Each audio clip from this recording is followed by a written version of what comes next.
बढ़ते प्रदूषण और पराली जलाने की समस्या से जल्द ही निजात मिलेगी। भारत और जापान के कृषि एक्सपर्ट ने मिलकर एक हाईटेक मशीन तैयार की है। जापान के अंतर्राष्ट्रीय रिसर्च सेंटर की मदद से बनाई गई मशीन की मदद से पराली के डीकंपोज होने से खेत की मिट्टी को ऑर्गेनिक कार्बन और फास्फोरस, पोटाश और कई तरह से माइक्रो घटक मिलेंगे जो कि खाद का काम करेंगे।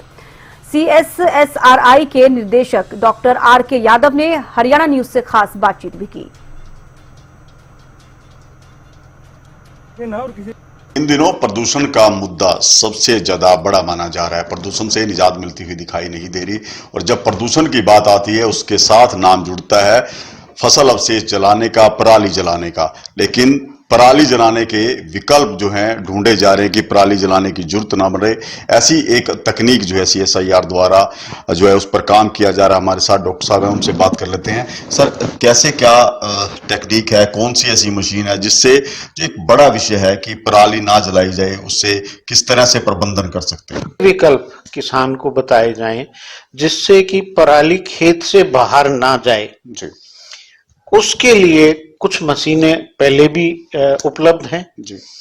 पर अब हमने जापान का एक रिसर्च सेंटर है, Japan international research centre on agriculture sciences, उनके साथ मिलके एक मशीन पे काम कर रहे हैं और उस मशीन के हमारे एक्सपेरिमेंटल रिजल्ट्स कुछ किसानों के खेतों पे भी हमने उस पे परियोजना पे कि पराली को हम इस मशीन से कैसे मैनेज करें। तो एक तरह से ये मशीन उस साइकिल को पूरा करती है कि हम मिट्टी की जो सेहत है उसमें सुधार करेंगे, उसके साथ जो गुणवत्ता युक्त पैदावार होगी वो कंज्यूमर को उपलब्ध करवाएंगे और उसके साथ हमारी हेल्थ इंप्रूव होगी, पर्यावरण की हेल्थ। रासायनिक खाद का उपयोग थोड़ा घटेगा जी।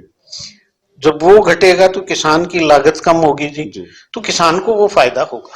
तो बिल्कुल देखिए, जापान इंटरनेशनल रिसर्च सेंटर और CSIR ने मिलकर पराली का समाधान ढूंढ लिया है। अब किसानों को पराली जलाने की आवश्यकता नहीं पड़ेगी, वो अपने खेत में ही पराली का इस्तेमाल उर्वरक के तौर पर कर सकेंगे। जो नई टेक्नोलॉजी की मशीन है जल्दी किसानों तक पहुंचेगी और ये कम दरों पर उपलब्ध हो, इसके लिए भी काम किया जा रहा है। हरियाणा न्यूज के लिए करनाल से महेंद्र सिंह।